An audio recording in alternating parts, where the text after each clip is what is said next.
A Polícia Federal realizou hoje 29 mandados de busca e apreensão relativos ao inquérito das fake news. As medidas foram autorizadas pelo relator do caso, o ministro Alexandre de Moraes, do STF. No despacho, o ministro afirmou que a investigação aponta para a existência do gabinete do ódio e que seria uma associação criminosa.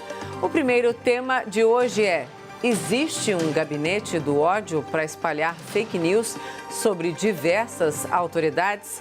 Os nossos debatedores são Augusto de Arruda Botelho, advogado especialista em direito penal. Boa noite, Augusto. Boa noite, Mona Lisa. Boa noite, Caio.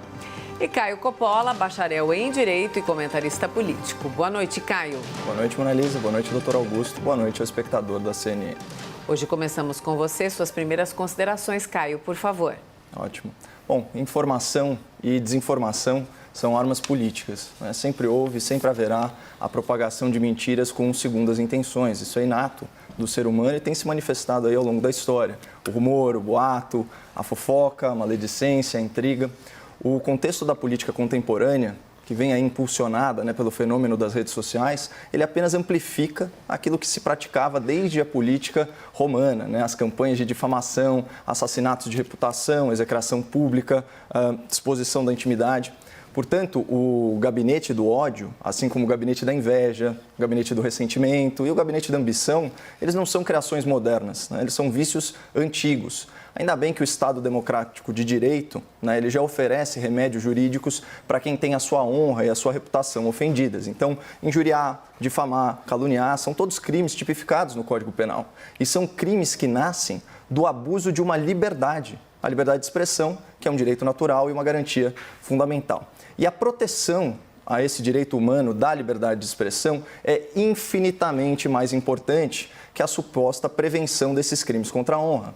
Porque os abusos à liberdade de expressão, eles podem ser socialmente controlados pelo próprio direito de se expressar livremente. Eu me explico. Se um governante falta com a verdade, a imprensa livre pode corrigi-lo. Se a imprensa falta com a verdade, o governante, a sociedade civil e mesmo a população podem corrigi-la, inclusive mediante direito de resposta. Se uma pessoa diz algo mentiroso sobre a outra, a vítima pode restabelecer a verdade e tem direito de ação e de indenização contra o seu ofensor. Mas isso só é possível num ambiente democrático em que a liberdade de expressão seja inviolável. Aliás, como preconiza o artigo 5º da nossa Constituição. De outra forma, a gente vai criminalizar, junto com as mentiras e as tais fake news, também as críticas. Vamos criminalizar as críticas. Vamos parar para pensar, né, com base aí num exemplo ilustrativo bem óbvio. Críticas são o único controle social à cúpula do Poder Judiciário.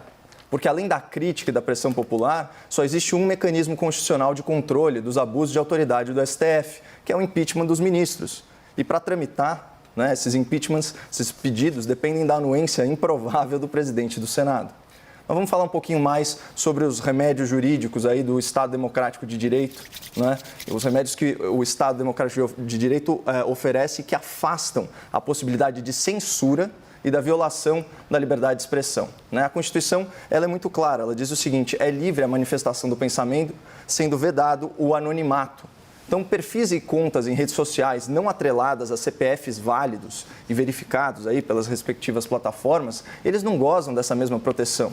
Então, essas contas anônimas ou automatizadas, os tais robôs, podem ser excluídas. Ninguém vai protestar, porque é uma covardia intelectual você provocar dano se escondendo atrás de anonimato.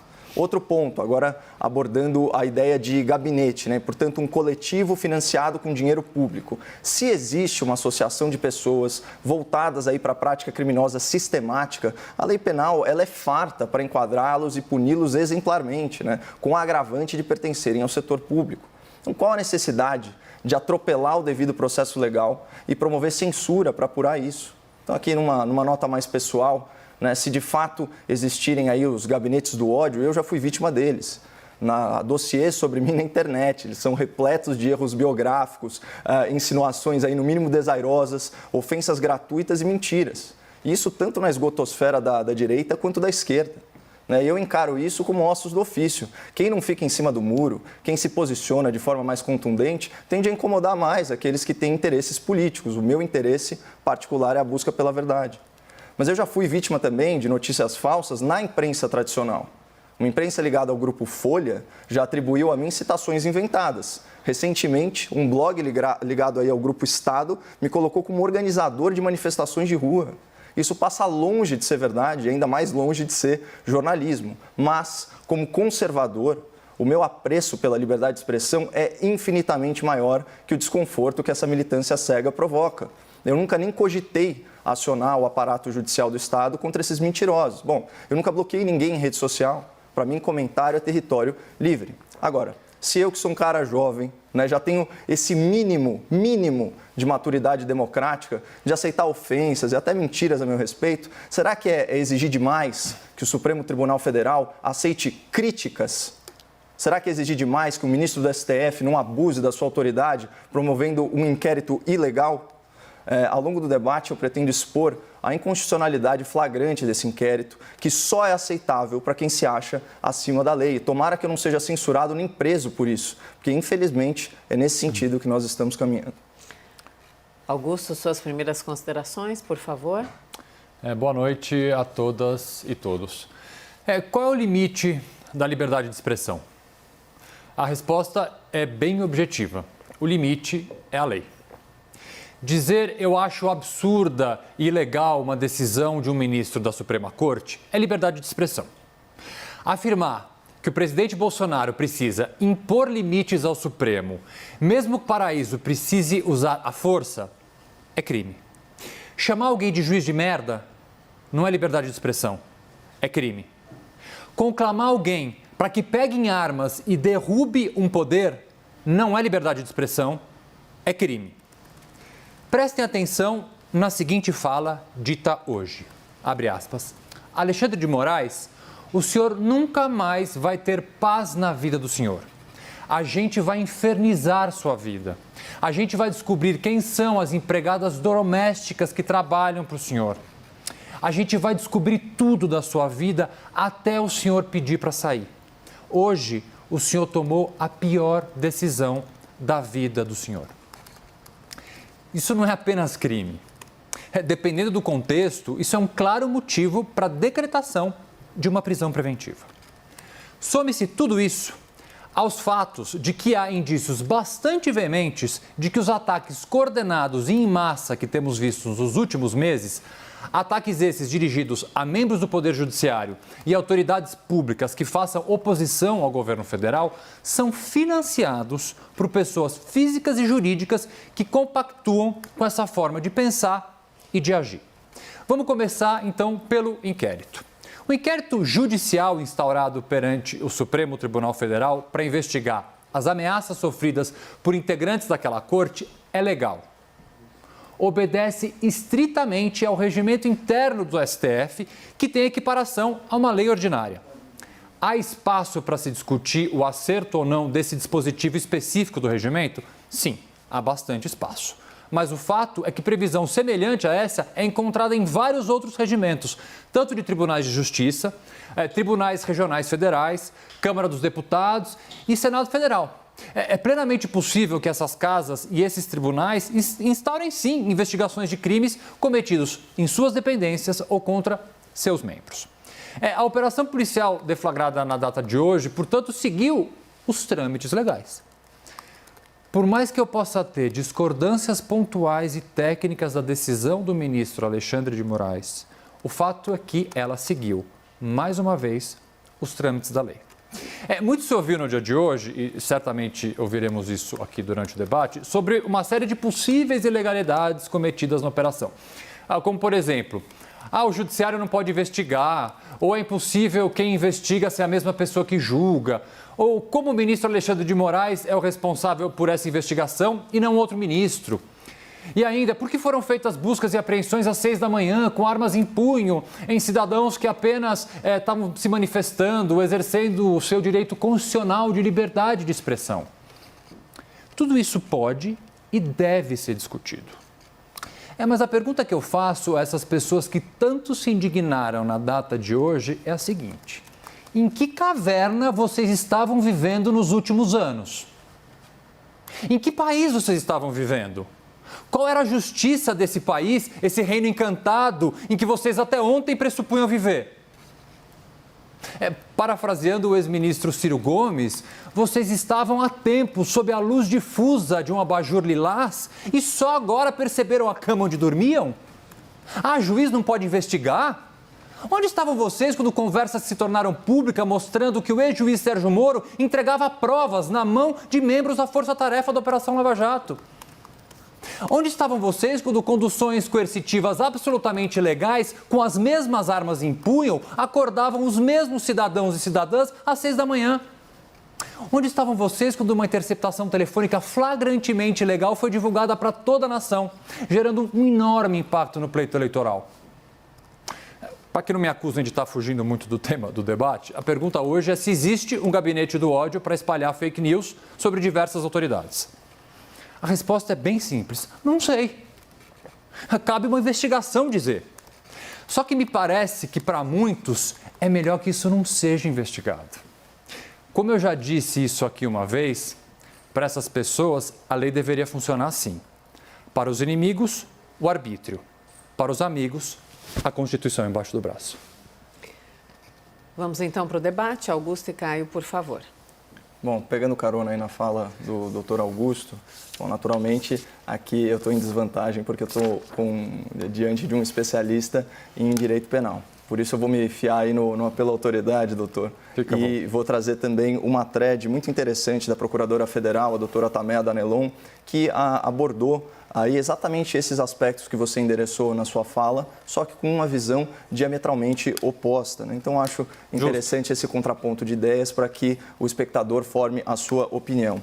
Ela, obviamente, né, de forma respeitosa, como lhe é habitual, ela cumprimentou o STF, mas classificou esse inquérito das fake news como, abre aspas, completamente ilegal e inconstitucional, pois, viola o sistema acusatório. Aquela história que você trouxe, né? O juiz não pode investigar apenas o Ministério Público e a polícia. Vamos lembrar que, nesse caso, o STF ele é vítima, investigador, né? Acusador e juiz.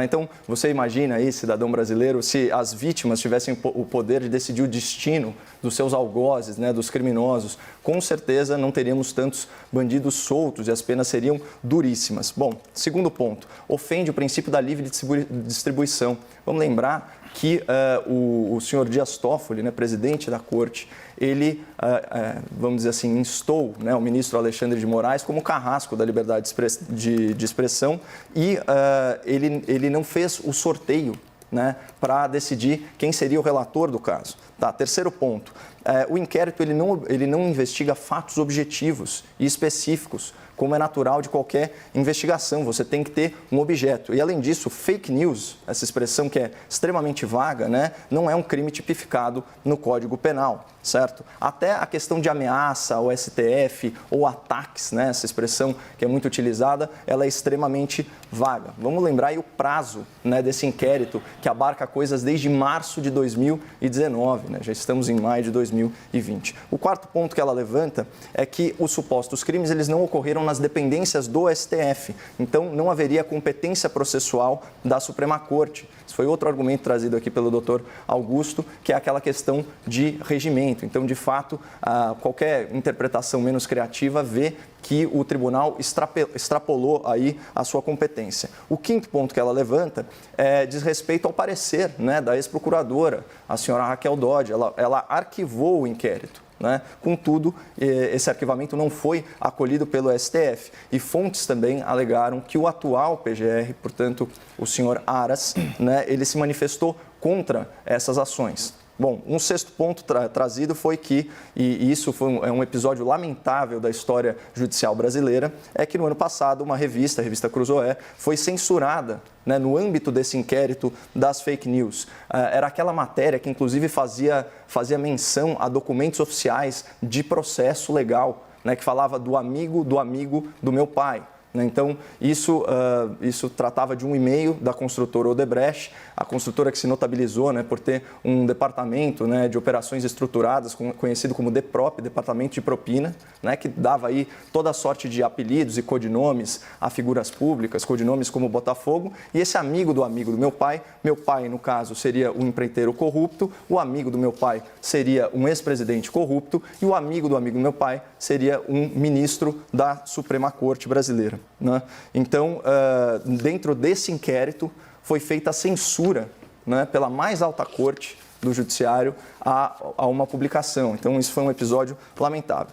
O sétimo ponto é que os investigados eles não conseguem ter acesso a esse inquérito em questão. A gente vê essa queixa da parte de várias pessoas, né, que tiveram busca e apreensão decretada contra elas. Né? Então, os seus advogados não têm acesso a esses autos. E, finalmente, isso contraria, inclusive, súmula vinculante do próprio STF. E o último ponto, perdão por me alongar, o oitavo ponto, é que é justamente a crítica que o doutor Augusto sempre faz em relação à forma como essas buscas e apreensões são decretadas e no entender, então, dessa procuradora, né, a doutora Tameia Danelon, tudo seria nulo de pleno direito, até porque existe um vício de origem gravíssimo, né? E aí, encerrando aí a sabedoria popular e também como é manifestadamente aí expressa pelo poeta Washington, pau que nasce torto, nunca se endireita.